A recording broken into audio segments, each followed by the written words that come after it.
guest speaker, Brendan and Hillary. I'm going to invite you up. So come on. Oh, cool. All right.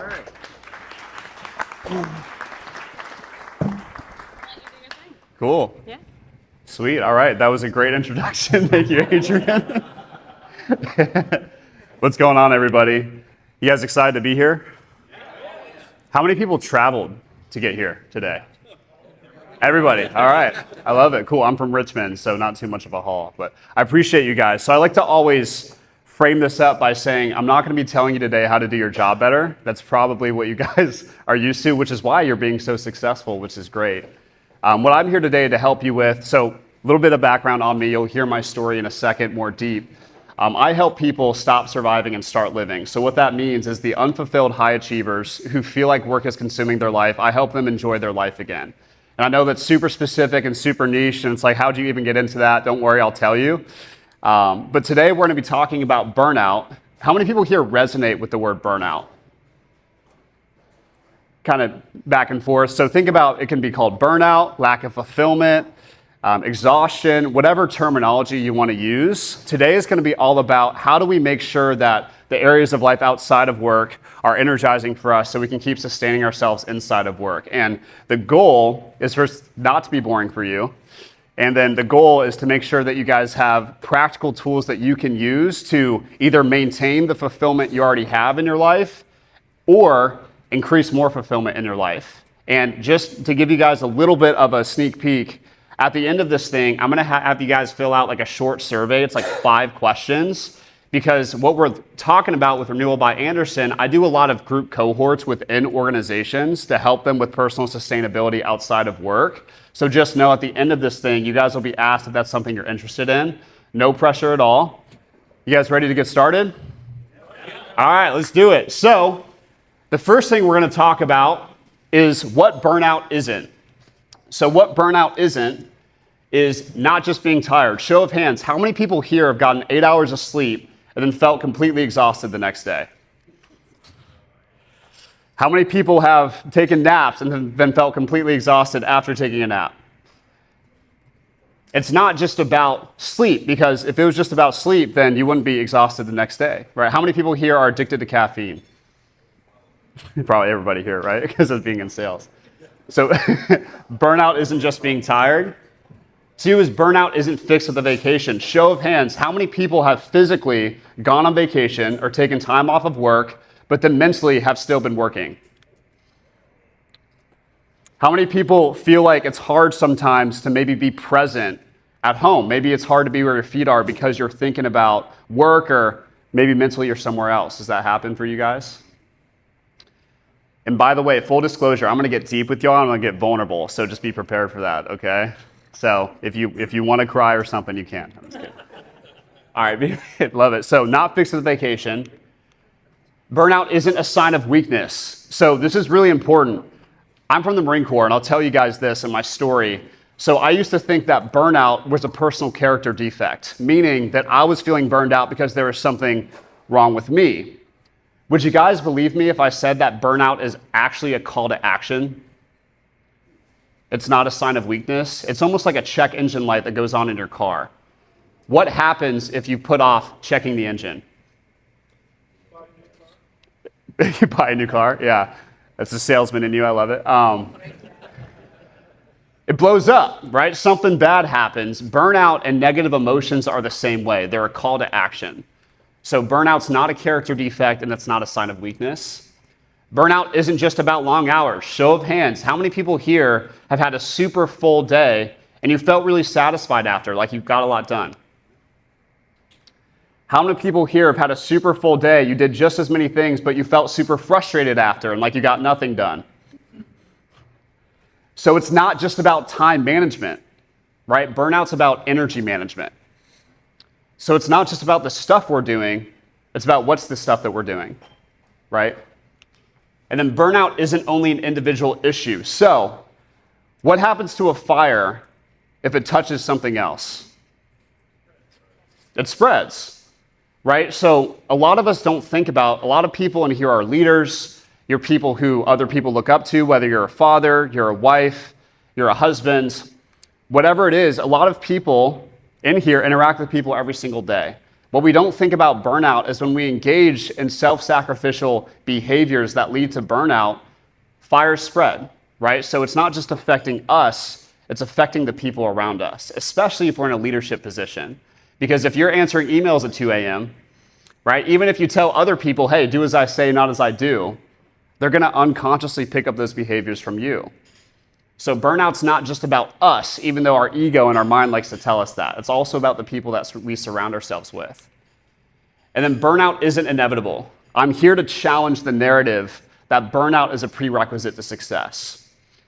Here's the thing, pain and discomfort and hardship, all of that stuff is a part of success, but burnout and sacrifice and the sense of our well-being, our health, and our relationships does not have to be the prerequisite to success.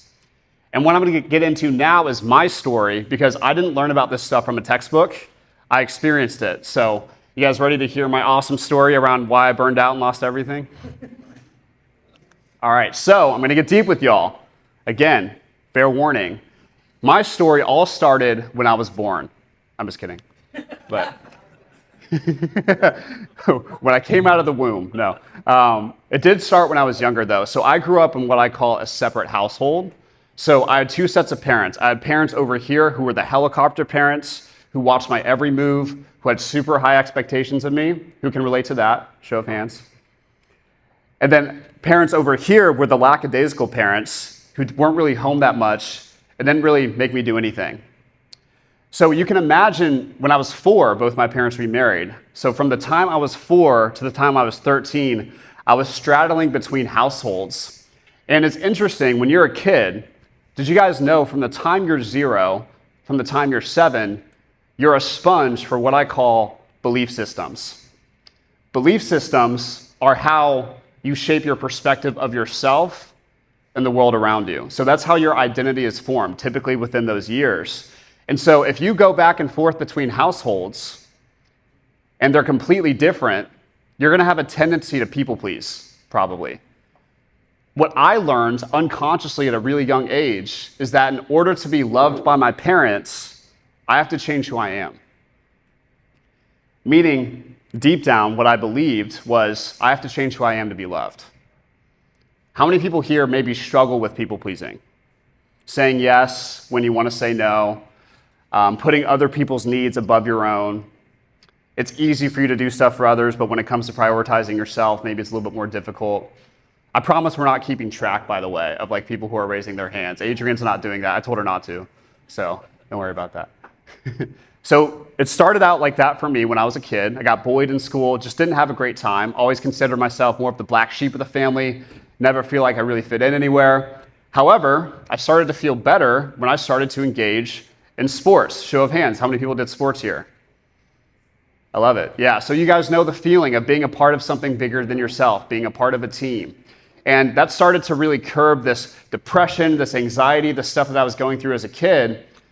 But it was weird for me because when I was experiencing sports, playing sports, it's probably better terminology, I started to feel some weird symptoms.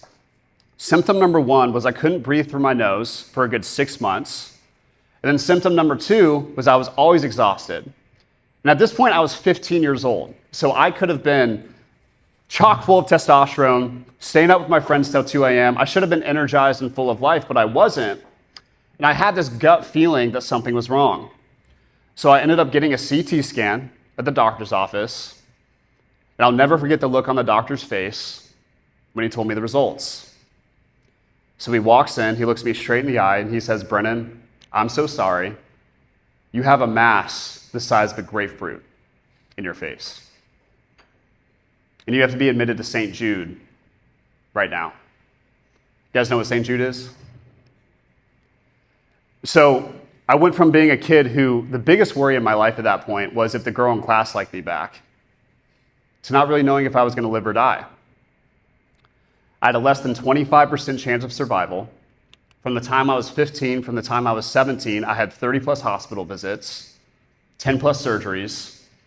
And as you guys can imagine, it was super painful. So my tumor was really interesting. It wasn't cancerous, it was benign, but it grew by testosterone, meaning it grew in the peak of puberty. So it was growing since I was 11, and then they found it when I was 15. And so it was wrapped around my right optic nerve, my orbital bone, my trigeminal nerve, all the stuff in all the places that it probably shouldn't be wrapped around, and that was super painful for me. And so I was being prescribed pain medication.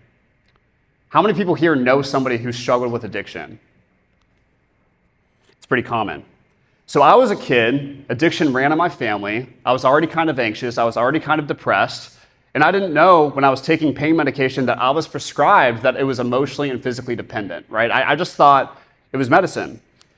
And what happened is, long story short, after a ton of terrible experiences, after 10 plus surgeries, I recovered physically from my tumor. And what happened to me was, even though I physically recovered, emotionally I was a wreck. So when I was 17 years old and I recovered physically from my tumor, everybody in my life told me that I should feel grateful to be alive. And I felt the same way. But for some reason, I didn't. It's like I had so much trauma happen to me in such a short, condensed period of time, I had no idea how to process it. And again, let's go back to me having people-pleasing tendencies. I put my family and my parents and just a lot of people in my community through a lot of things. So I wanted to feel better. And I thought I should feel better, and I wanted to force myself to be grateful. So, in order for me to deal with all the trauma that I'd experienced, I had the idea one day of taking a pain pill when I wasn't in pain. And that's what led me down the road of addiction at 17 years old. As you guys can probably imagine, that didn't go very well. I went to rehab for 89 days inpatient, a really long time. And that was the first time I really got to connect with myself. I wouldn't have considered myself at all ambitious or a high achiever in any regard. I was the theater kid, the kid who just kind of went with the flow, played video games all day. I didn't have really any sense of purpose or direction. And what happened in rehab was really interesting. And I think this is the origin story of a lot of people, maybe not specifically rehab, but high achievers, is I made a decision because I was sick of feeling like a victim. I was sick of being powerless to my parents' custody battle, powerless to my addiction, powerless to everything, my tumor. And so I made a decision that I was going to do whatever it took to be successful. And I made that decision in rehab. And so naturally, can you guys guess what I did after rehab? Anybody? Say what? Relapse. Relapse? Well, yeah, I did do that, but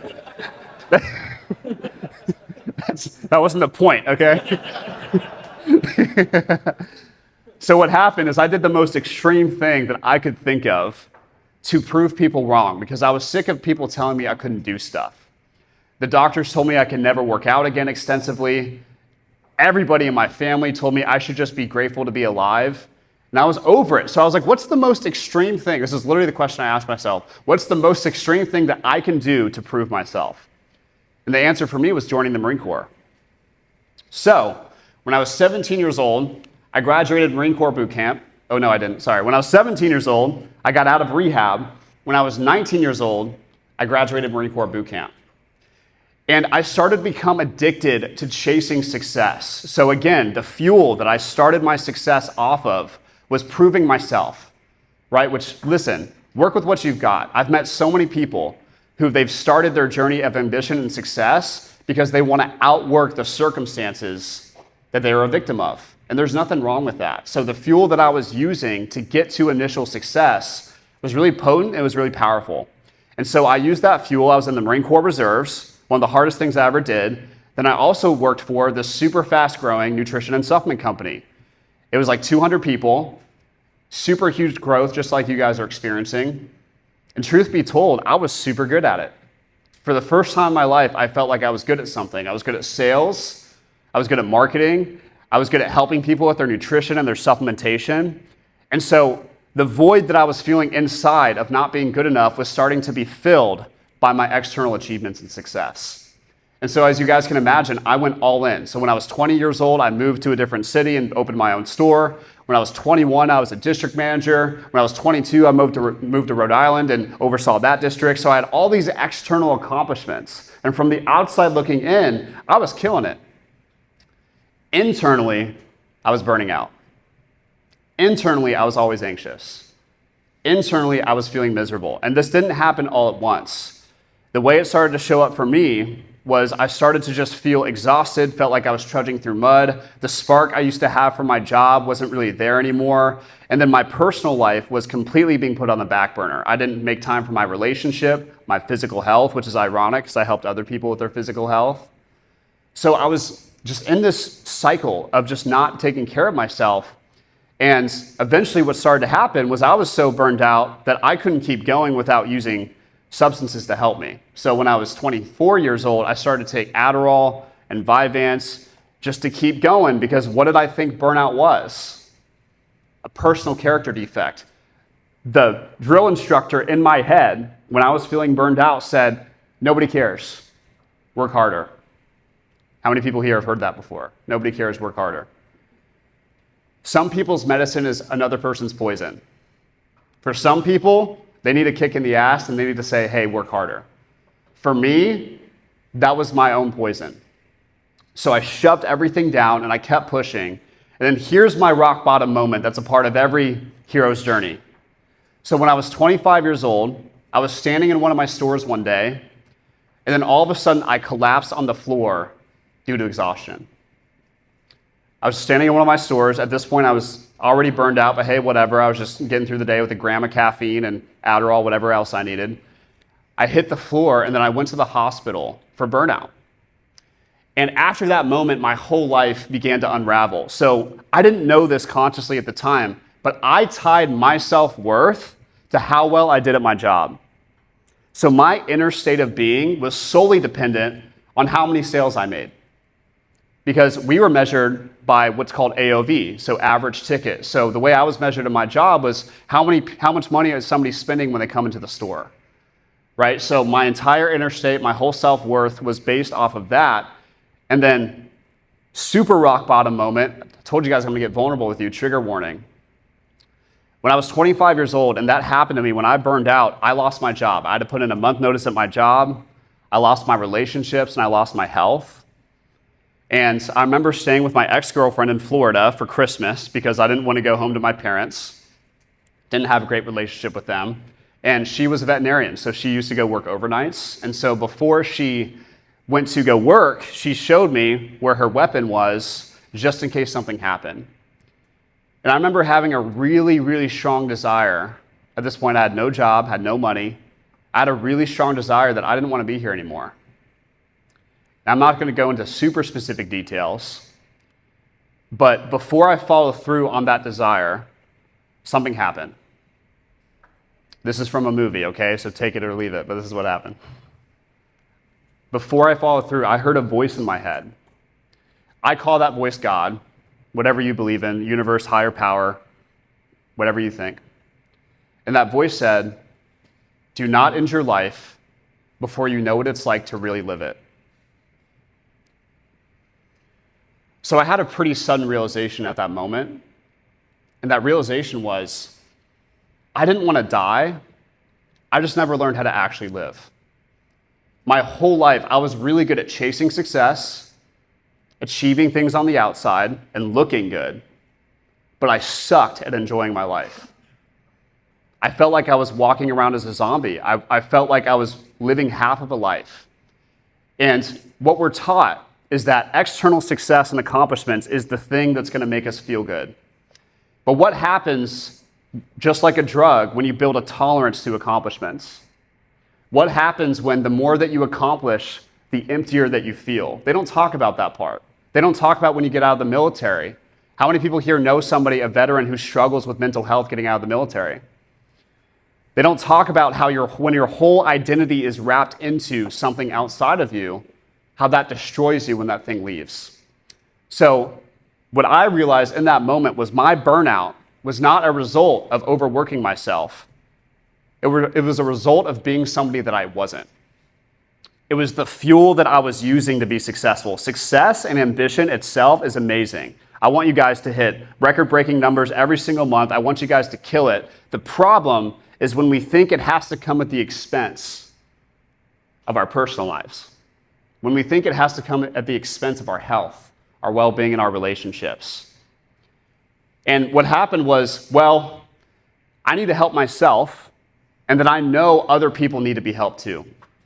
So I became obsessed. I used my ambition to then start trying to help myself and figure out, how do I become my whole self? Like, how do I figure out who I am outside of my work, outside of my accomplishments? And then how do I help other high achievers do the same thing?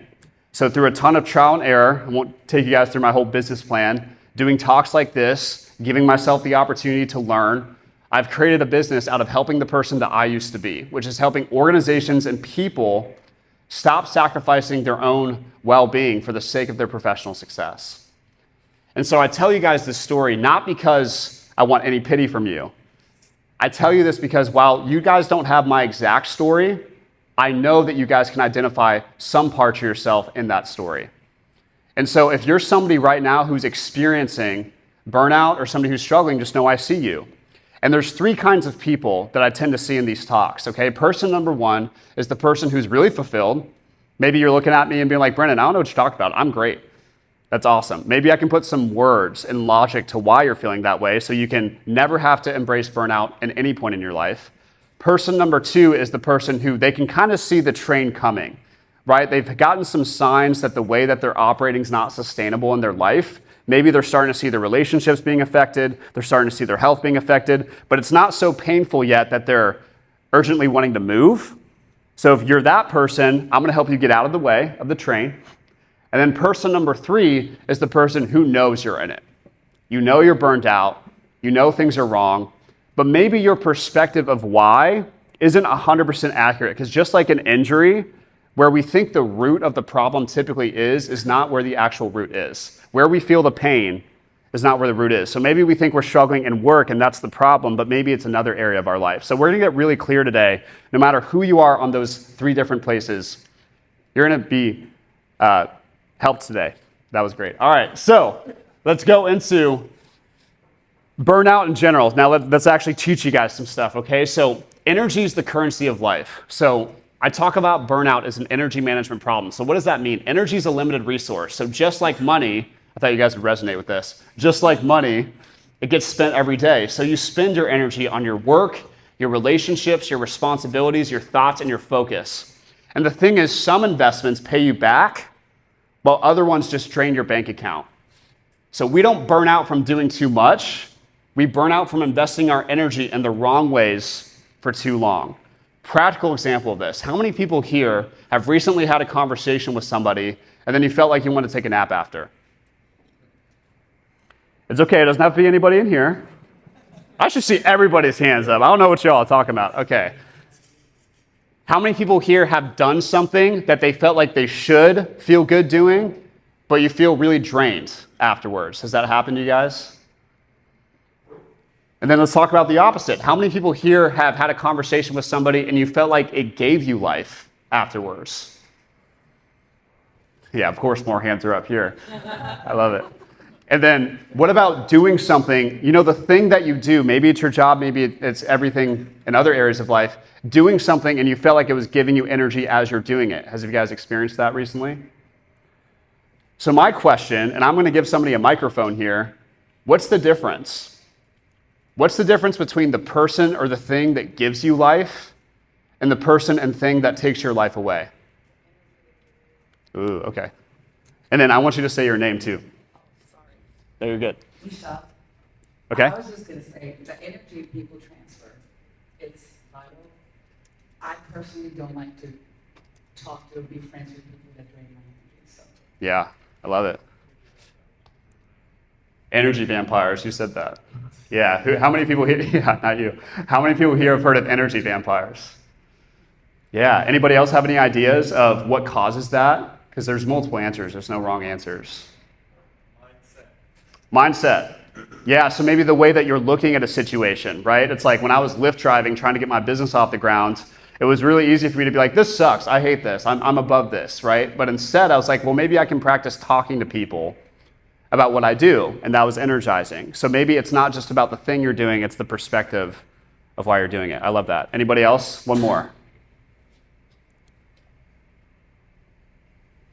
I'm gonna call on people. Focus or self-centeredness, whether the person's all about themselves or whether they're conversing with you and actually bringing you into it, or whether it's all of them. I love it. Yeah. How many people here have had a conversation and you felt like it was completely one-sided?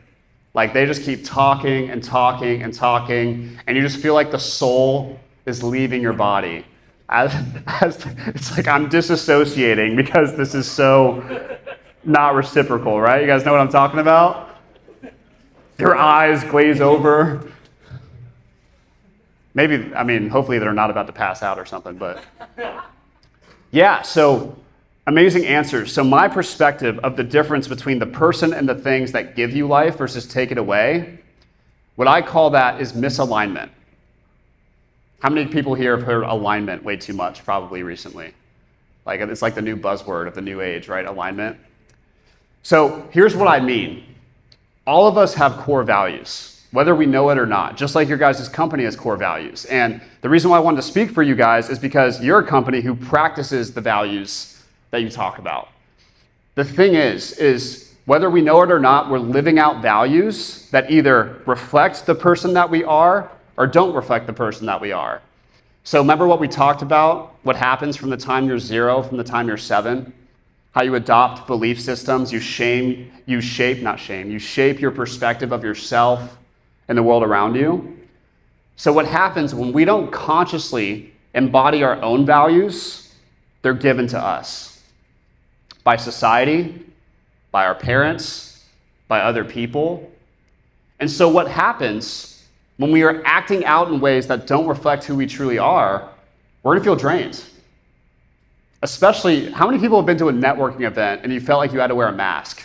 Like you felt like you couldn't be you. Or maybe you have conversations with people, you feel like you can't be you. How do you feel at the end of the day when you do that? White, right? Like I'm gonna fall asleep in my polo when I get home. Yeah, so that's a sign, right? It's not something we just have to do. It's a signal that there's a part of us that we're suppressing, right? So it's really important that we start figuring out what is our values, and then how do we start living life that's more in accordance with them, or how do we start doing something in a way that's more in alignment with my values? So maybe your job is in alignment with you, but the way that you're approaching doing it is not, right? So it's not about, let me change jobs, let me change my approach, right? Let me change my strategy. So to summarize that, every person has core values. Actions aligned with our values tend to energize us, and actions misaligned with our values tend to drain us, okay? So this is why two people can do the same thing, yet feel different. That's why if somebody asked me to go knit, I'd be drained. I wouldn't want to do that. But somebody else can knit, and it could light them up, right? But we look at the thing instead of the energy behind the thing. We look at, well, I should feel energized by this thing, instead of being honest with how we're actually feeling, right? And when we ignore the signals that our body's telling us for too long, what happens? Burnout, exhaustion, sickness, a lot of stuff, right? So you can't force or logic your way into alignment. You have to feel your way into it. You discover your values by paying attention to the things that energize you and the things that consistently drain you. So important. And there's a difference, by the way, between misalignment and sucking at something. Just to make it clear, when you start something new, it's always going to be uncomfortable. The high achievers in here resonate with this. Just because you're not good at something at first doesn't mean it's out of alignment, right? It just means you got to give it a fair shot. Once you become competent at something, that's how you're going to truly know whether that thing's in alignment with you or it's not in alignment with you. Make sense? Cool. So let's talk about practically getting back to burnout. How does burnout show up? So I like to talk a lot about behaviors, right? I don't like to talk clinically about like, yeah, this is like what's happening in the brain and stuff like that. I want to make it tangible for you. So I've figured out through my work, there's 3 main archetypes that people fall into when they're experiencing burnout or they're in the cycle. And you may be early in this, you may be late in this. So you guys ready for them? All right, cool. So, oh yeah, okay. Main point, I forgot to say this. Burnout doesn't come from doing too much. It comes from losing connection to what gives you life. So keep that in mind. It's not about the things that you're doing. It's about how many of those things actually are giving you life. So the archetypes are going to be this. So we're going to skip that part. The archetypes, one is going to be the people pleaser. How many people here identify as a people pleaser? I'll ask again. Or a recovering people pleaser, maybe. I'm a recovering people pleaser. All right, so we're going to talk about this in terms of behavior first. So what does that look like? Most people are aware of this part. saying yes to everything and overcommitting our time and energy, and then feeling guilty saying no. Anybody resonate with that? Thought pattern. So the story that I'm telling myself that's driving the behavior, this is the most common one. It can be different ones for different people. If I say no, they'll think I'm unreliable or ungrateful, right? So there's a fear there of if I say no, what's going to happen is I'm going to ruin the relationship, right? If I say no, I'm going to miss out on something. This is really common for business owners and stuff too. For me, when I first started building my business, I said yes to everything because money was money, right? But you get to a certain point where if you don't say no, that's going to be the thing that hinders your growth as opposed to the other way around. And then we're going to talk about beliefs. So to give an analogy of beliefs real quick, this is how your inner world and your outer world work, okay? This is how your identity is formed. Super simple. We got your beliefs way down at the bottom. So that's like the root of a tree. Okay, that belief is going to turn into emotions and then stories that you tell yourself. So that's what you're consciously aware of, is the story in your head. That's not necessarily your true voice. That's a voice that was based off of your belief system. So if I believe deep down, my worth comes from what I do for others, imagine the story that you're going to tell yourself to justify abandoning yourself, right? Imagine what you're going to say to yourself to make sure that you're not putting your needs above other people's needs. So you got your beliefs, it's called BETDAR, okay? So beliefs, emotions, and then thoughts, the story you tell yourself. So that's your inner world. And then your decisions, your actions, and your results. That's the outer world. So if you believe deep down, this is what I've identified with a lot of the work that I do, if we have a belief that says something along the lines of, my worth comes from what I do for others, which we're not going to consciously think that, right? We're not going to just like sit there and be like, yeah, my worth comes from what I do for others. It's going to be a great day. Like that's not what works, right? That's not how it works. So this is what's running in the background though. And then what happens when we run that belief and that story, exhaustion, resentment. I got to tell you something. People pleasers are some of the most pissed off people I've ever met in my entire life. It's like the image that comes to my mind, I don't know if you guys have a parent who have done this or if you're the parent who does this, but my mom when I was growing up, she was doing the dishes, but she would be like really mad doing the dishes and she would say out loud, nobody helps me around here. And then I would ask her if she wants help doing the dishes. And she said, no, nobody helps me around here. And I'm like, okay, that doesn't make any sense, but all right, like you do you, you know? So it's like I want to ask for help, but I don't want to be vulnerable to ask for the help, and so I'm going to resent people for not asking for help. Right? That's logical, right? Okay. Yeah, and then damaged personal relationships. So that's people pleaser, archetype number 1, all right? Archetype number 2, I know a lot of people in here are going to identify with this one, the overachiever. What this looks like. The common behavior here is no matter what goal you have, you have to always raise the bar. Maybe you're a workaholic, self-identified workaholic. You're somebody who you feel this impulse to constantly be doing something to drive your job forward. The common behavior here is like the fear is like being perceived as unsuccessful, not feeling good enough. So like maybe you struggle with doing things that bring you joy because you don't want to suck at it. Practical example, like I really love rollerblading. Don't make fun of me. I really love rollerblading. And for a long time, I didn't give myself permission to do it because I was scared of falling. I was scared of looking like a fool. I was scared of looking stupid. So maybe you hold yourself back from doing stuff you enjoy because you feel like you have to be great at it. Thought pattern. I'll finally do X, or I'll finally relax once I do X. Once I get to this goal, then I'll relax, right? Once I hit this number, then I'll relax. Once I work 12 hours today, then I'll watch TV, right? So it's very much so putting off our life to maybe. It's very much so, I'm going to only give myself permission to feel good once I accomplish something on the outside.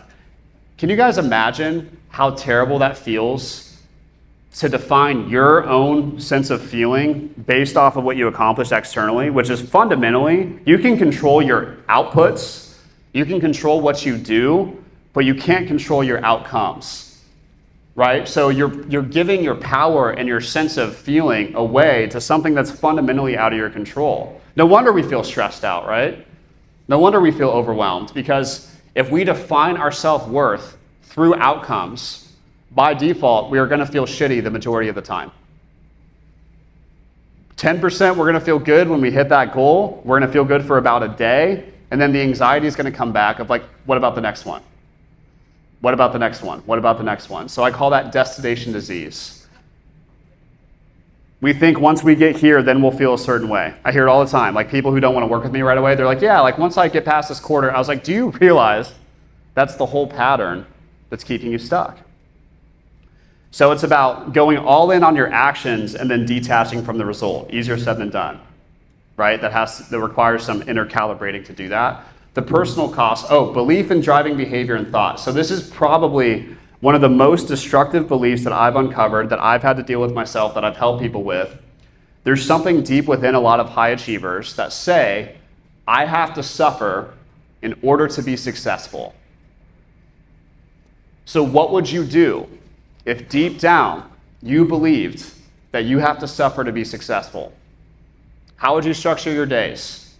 How would you treat yourself? Suffering, right? So it's like, I'm going to prioritize all the crap that drains me, and all the stuff that actually fulfills me, I'm going to maybe do. Even if I love being with my kids, that's going to be the afterthought. That's not going to be the primary focus, right? Even if I love to work out and take care of my body, I'm not going to do that first. That's earned. So the thing about rest and joy, it's not a luxury to success, it's a requirement. So the joy and the fulfillment and the stuff that we think are the things we have to earn, that's the only thing that makes success sustainable. Without it, we're going to go in what I call the push, collapse, recover cycle. You guys familiar with this? I'm going to push really hard towards a goal. The way that I get there is going to be super unsustainable. It's going to come at the expense of my personal life or my health or whatever. Then I'm going to hit the goal. I'm going to be so exhausted by the way I get there. By the time I get there, I'm going to collapse. I'm going to get sick. I'm going to, take my PTO for a week, whatever, right? I'm going to be so exhausted, I can't really function that well. And then I'm going to recover and I'm going to do it again. Over and over and over again. Then you scale that to years. And we're like, I have health issues. That's weird. I wonder why I'm so tired. Right? That's really exhausting. We're operating in a state of fight or flight. So the personal cost, I don't even have to go into this. So feeling empty inside, feeling like no matter what you're doing out here, it's never enough. That feeling of, the way I like to call it is like feeling like a zombie in your own life. So if you feel like a zombie in your own life, you feel like you're trudging through mud, maybe we're in this cycle. The last one is the avoider. This was probably my primary one. And by the way, it's super normal to identify with all of these. And if you're judging yourself right now, stop it. Okay. Common behavior. Fills time with busy work. Open space in our calendar feels unsafe. So if I don't have a lot of meetings booked on my calendar, if I don't have things planned every minute of every day, there's an underlying anxiety. So what do? We fill time with busy work. Like for me, that could probably look like, let me change my logo for the 5th time, right? Or let me do things that feel like are getting me to get somewhere, but they're not. I call this mistaking motion for progress. But really what I'm doing is procrastinating through taking action, right? To make myself feel safe. Distractions, mindless tasks, substances, mistakes motion for progress. I said that already. But yeah, for me, it was edibles at night. And here's the thing, I don't judge anybody for the substances they take. It's about why you're taking it. For me, I would work my ass off all day. I would go home. I would take an edible. This is not safe. Don't do this. I took an edible like 30 minutes before I got home. By the time I got home, I was chilled out. And then I would just vegetable on the couch. And then I'd watch Netflix, wouldn't even remember what I watched. I would go to bed, and then I'd repeat it the next day. So that's somebody who's in functional freeze, somebody who is able to do the things that are required of them, but when it comes to anything additional that brings them joy or peace or satisfaction, we don't have the energy to do it. Okay, you guys with me? This is some deep stuff. Just yell at me if you want me to stop. I'm just kidding, you have to sit through it, that's okay. Thought pattern. If I'm not always doing something, then I'm not productive. Productivity procrastination. Okay, so we think that our value comes from what we do. Our value comes from our output. We think that that's what defines our worth. So what are we going to do? We're going to do things unsustainably. We're going to do things with the sprinter mentality, all or nothing thinking. How many people here think in all or nothing? Black or white? How many people kind of struggle with that? All right, I'm going to get you guys to open up a little bit. Black or white thinking, right? All or nothing. So, personal cost of continuation, anxiety, numbness, disconnection from genuine joy, lack of clarity, and deeper fulfillment. So those are all the archetypes. How many people resonated with at least one of those? That was the goal. There's a common thread between all three, okay? So all three archetypes share one problem. We're running on autopilot, disconnected from what actually gives you life force energy. So the first step isn't breaking the cycle, or the first step to breaking the cycle isn't working harder or pushing through. It's becoming aware of what's really draining you. So I'm about to show you guys some practical exercises. After I'm done talking, we're gonna put you guys in some groups, just where you are in your tables. You're gonna have some worksheets that we'll start passing out where you guys can work through this yourself, okay? So pay attention to this part. This is how, if you feel unfulfilled, even if you're not completely burned out, if you feel unfulfilled or unsatisfied in your life in any area, this is how you can figure out what's going on. So this is called the energy audit. So the first thing that we're going to do is you're going to list out all the stuff that you do on a day of the week that you're the most busy. So that's the first thing you're going to do, write down everything that you do. 2 is you're going to rate the impact, meaning that next to the stuff that you do, you're going to put a plus sign next to the stuff that energizes you, a minus sign next to the stuff that drains you, and a squiggly line if you're not sure, okay? At the end of the day, you're going to spot the pattern. You're going to add how many plus signs you have versus minus signs. So the more minus signs, what do you guys think is going on? Burnout, right? More plus signs equals more fulfillment. Like I said, you guys will get a worksheet to be able to do this. So you'll spot the pattern, and then you're going to take an action. So now that you can see the pattern, you're going to pick one thing that's draining your energy from the list, and then you're going to choose to do one of 3 things. 1 is delegate it, meaning you're going to pass it off to somebody else. 2, you're going to delete it, which means you're going to stop doing it entirely. Or 3 is you're going to redesign it. So you're going to change the way that you do it based off of what you feel is more energizing for you. So doing that over an extended period of time, you guys can imagine how that's going to help create some energetic momentum in your life. So that's going to be the first thing we're going to do today, is the energy audit. 2 is what I call the free framework. So we're talking a lot about beliefs in here, right? How many people here know what I'm talking about when I say, I know what I need to do, I just can't make myself do it? How many people resonate with that? It's like, I know what I need to do to be healthier. I know what I need to do to be more energized. I know what I need to do to take care of myself, but I can't make myself do it, right? What's happening, there's something inside of you, there's a belief that contradicts the thing that you want to do. So that's why it probably feels like when you go to do the thing, there's something within you that's pumping the brakes. You guys ever feel that way? It's like you want to go do this thing that's going to make me happier or whatever, the thing I need to do, but then something within me is stopping me. You guys ever feel like that? It's because there's a belief in there that contradicts what you want, right? So the goal is not to just try to out-muscle our way through it, which works sometimes, but that's also how it's not sustainable, right? So instead of just trying to focus on willpower, we're going to focus on uncovering what are the beliefs that are stopping us from doing the thing. Does that make sense?